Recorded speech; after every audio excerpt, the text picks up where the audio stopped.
Hi, I'm Shao. I think we need to talk. Recently, while watching TV, I've been paying more attention to the cinematography aspects of what I watch. And in many of the shows, I see the same problems. Recently, I watched a Netflix show called Black Rabbit. It's a modern tragedy unfolding in New York. And, it's about money and family. Quite a compelling story. I would rate the story, the script, about 7, maybe 7.5 out of 10. It has its problems, you see, but it's generally above average compared to other stuff I'm watching. The acting is brilliant. I would rate it 9 out of 10. Characters are really convincing, and the actors look like they are fully present in the story. On the other hand, some of the aspects of the cinematography, choices made during filming, and also aspects of the post-production are not as good. Sometimes they clearly clash with the story instead of supporting it. Now, I quite like artistic choices that are not fully supportive of the story. But not in this case. I'll delve into it a little bit. One of the things that disturbed me was the extreme subject separation in the photography, in the cinematography. Often the depth of field is clearly too shallow. There is a disconnect between the main characters and their setting. You cannot really see what's going on behind them, which is a pity because it's not a documentary. It's a full film set, movie set. So everything is controlled. The contents of the frame, as well as the lighting. So there is no reason to separate the subjects so much from the setting. Bokeh has been a trend in the last decade or so. It showcases the capabilities of the gear. It has become a sign and evidence of expensive gear, of professional photography, cinematography, etc. More affordable gear cannot achieve it.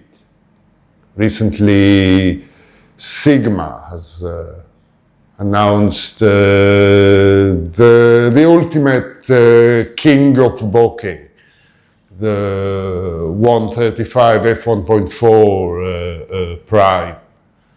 So there is always a competition for isolating the subject from the background.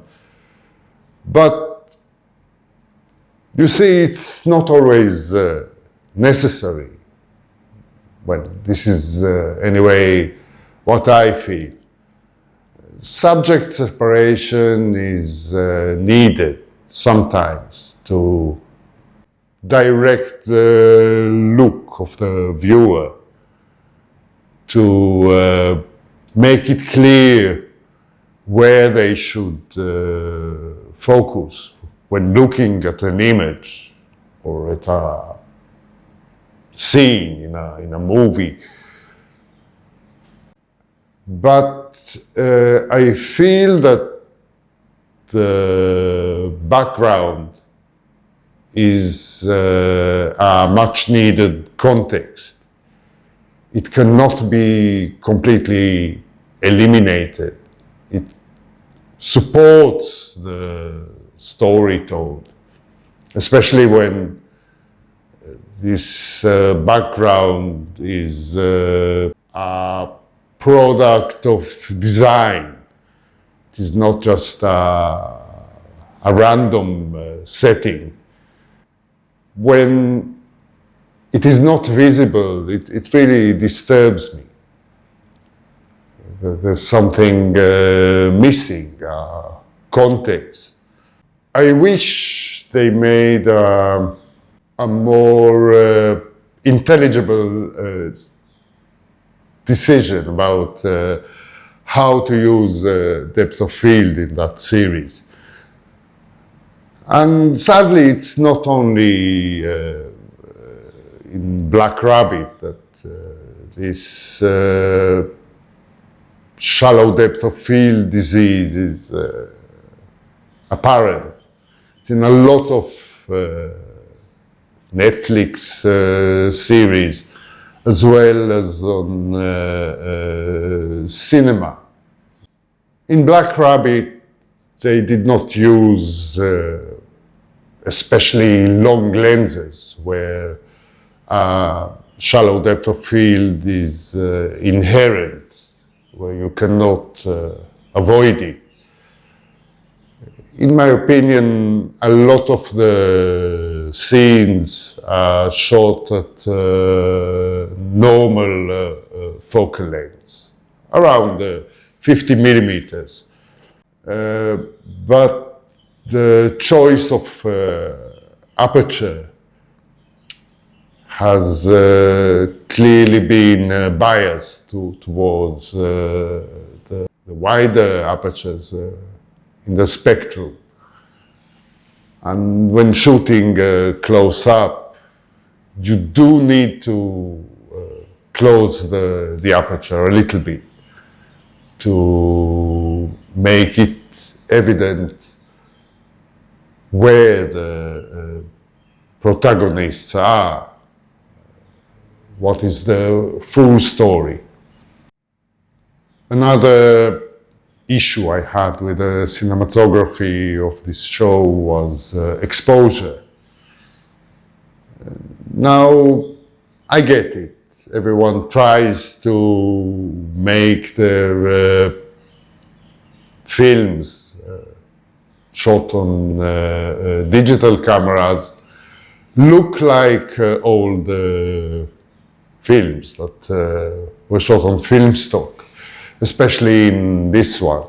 It has a motive of the 1970s. The whole thing is made to look a little bit retro.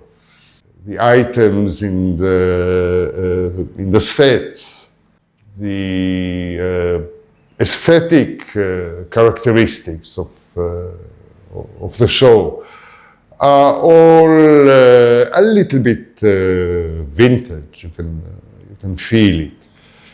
However, film and digital behave differently.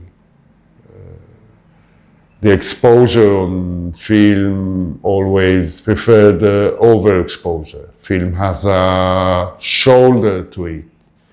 It is very good at avoiding clipping highlights, while it has a lot of problems in showing the details in the shadows. Digital is different. It has a linear curve. It doesn't matter. The footage captured is transformed into a more logarithmic response. The silicon that captures the light is still rather linear in its response to light. In Black Rabbit, highlights were protected at all costs. So the exposure is a little bit lower than comfortable. The protagonists are often in the shade to protect highlights that are coming through the windows. What you see on your screen now is the camera trying to keep my face at a comfortable level of brightness, so you can really concentrate on it. Now, this is the natural way we look at the world. Our pupils in the middle of our eyes are made to adjust. Everything you focus on looks at a mid-level of brightness. If you turn your eyes to something brighter, the pupils would quickly adjust seamlessly. You won't even notice it.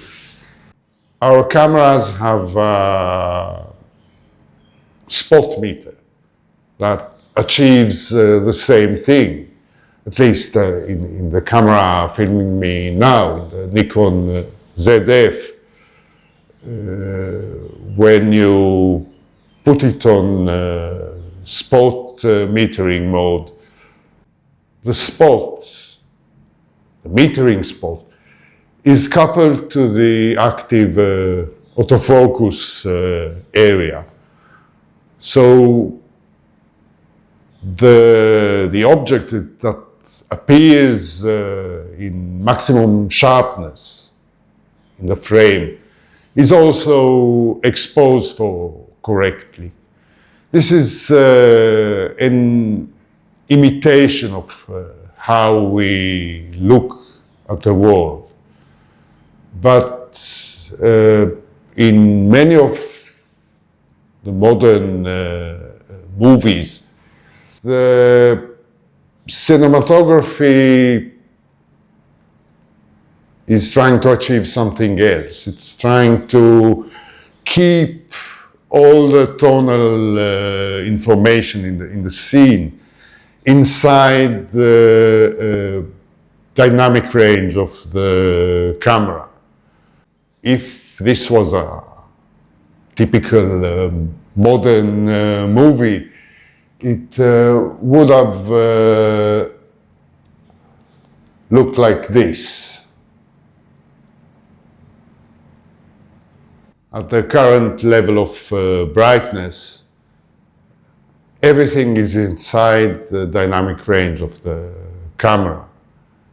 So the light coming in through the windows behind me are still not entirely clipped. There's not much to see there, but this is part of the point. Usually what's in the highlights is not very interesting.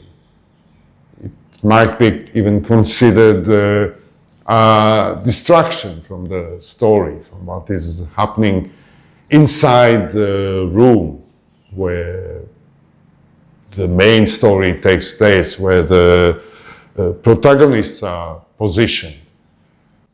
My face is in complete shadow. You can't really follow me. It's, looking at my face is, might make you feel uncomfortable.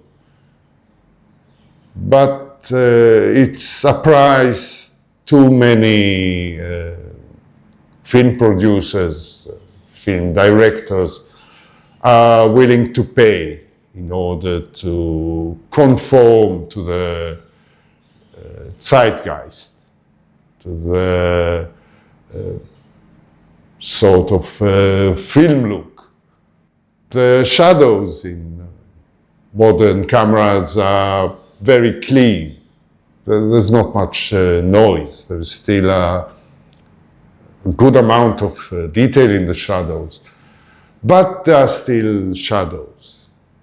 We have to put some extra energy as viewers to see what's going on there. And in Black Rabbit, often I felt that I couldn't really see the main protagonists. They were depicted in such a dark tonality that made it clearly uncomfortable, at least to me. Then there is the matter of lighting. Watching that series, you can see that in many of the indoor scenes, each of the protagonists was lighted in an individual way. Like there was a light directed to each of the protagonists, even when they were positioned together in the same space. That gives the cinematographer a lot of flexibility in depicting each character in a manner that may support the story. But often in that series, it's not only in that series, it's in many of the shows we watch on Netflix these days. There has been a use of diagonal light, similar to Rembrandt light, that is popular among portrait photographers. That diagonal light is required, especially with the use of flat clinical lenses to give the skin some texture, to give objects or subjects some dimensionality that those lenses might rob them of. You see, in Black Rabbit, they made a conscious decision to use mainly vintage lenses. I think that 90% of the footage was shot with old Minolta lenses from the 70s and 80s, and you can clearly see it. The footage is sharp, but it's not clinical, it's not too sharp. Faces do not look like plastic dolls.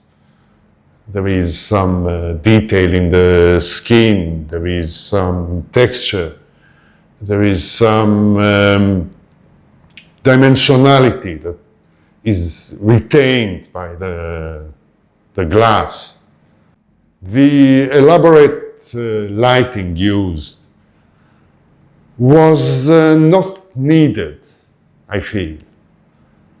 It would have looked a lot better with just natural light. Not natural, but of course, but normal indoor lighting. The lenses, the glass retains enough poppiness, enough dimensionality and texture. So you don't need to overwhelm the viewer with this stark, contrasty lighting that is so often used these days. I urge you to watch Black Rabbit. It makes some good television, well, above average anyway. The story is good, the acting is excellent, and you may learn something about cinematography. You see, good cinematography is invisible to the viewer. It doesn't draw much attention to itself. It's there, but its main function is to support the story. It doesn't matter if we are professional cinematographers or only content creators on YouTube and such. We have to pay more attention to what we are doing, to the thematic aspects of our videos, and to the aesthetic aspects. They have to go together. And I feel that many times just a simple setup, simple, more natural lighting can go a long way. Not only in video, also in stills. If you enjoyed this video, please consider buying me a coffee.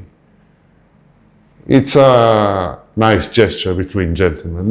There is a link in the description below. Thank you for watching and see you again soon.